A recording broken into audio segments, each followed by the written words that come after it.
శిల్పి వస్తు ప్రేక్షకులందరికీ నమస్కారం అండి. ఈరోజు మనం వీధి పోట్లు లేదంటే వీధి సోళ్ళ, ఎటువంటి వీధి పోట్లు మంచివి, ఎటువంటి వీధి పోట్లు మంచివి కాదు. నిజానికి వీధి పోట్లు ఉండే స్థలాలకి కొనుగోలు చేయకూడదండి. ఒకవేళ ఉంటే అవి ఎటువంటి వీధి పోట్లు మంచి ఫలితాలు ఇస్తాయి, ఎటువంటి వీధి పోట్లు చెడ్డ ఫలితాలు ఇస్తాయి తెలుసుకుందాం. ఎగ్జాంపుల్గా ఇది ఒక ఫ్లాట్ అనుకుంటే ఈస్ట్ వెస్ట్ నార్త్ సౌత్. ఇప్పుడు మనం తూర్పు ముఖంగా సింహద్వారం అంటే ఈస్ట్ ఫేసింగ్ యూనియన్ నెంబర్ 1 వచ్చుంటే ఇటువంటి గృహాలకి తూర్పు ఈశాన్యం అందరూ మంచిది అంటారు. ఎట్టి పరిస్థితుల్లో ఉండకూడదండి, తప్పేది. తూర్పు సైడ్ ఎక్కడ కానీ వీధి పోటు కానీ వీధి సోల కానీ రాకూడదు. ఇటువంటి గృహాలకి ఉత్తర ఈశాన్యం వీధి పోటు వచ్చిందనుకోండి శుభ ఫలితాన్ని కలిగిస్తుంది.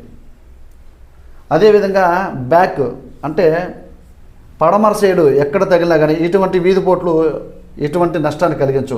అది నైరుతిని కావచ్చు, వాయువుని కావచ్చు, ఎటువంటి ఇబ్బంది లేవండి. మెయిన్గా ఫ్రంట్ సైడ్ ఎక్కడ కానీ వీధి పోట్లు అనేది ఉండకూడదు. ఇదే విధంగా ప్రతి ఒక్క దిక్కుకు అప్లై అవుతుందండి.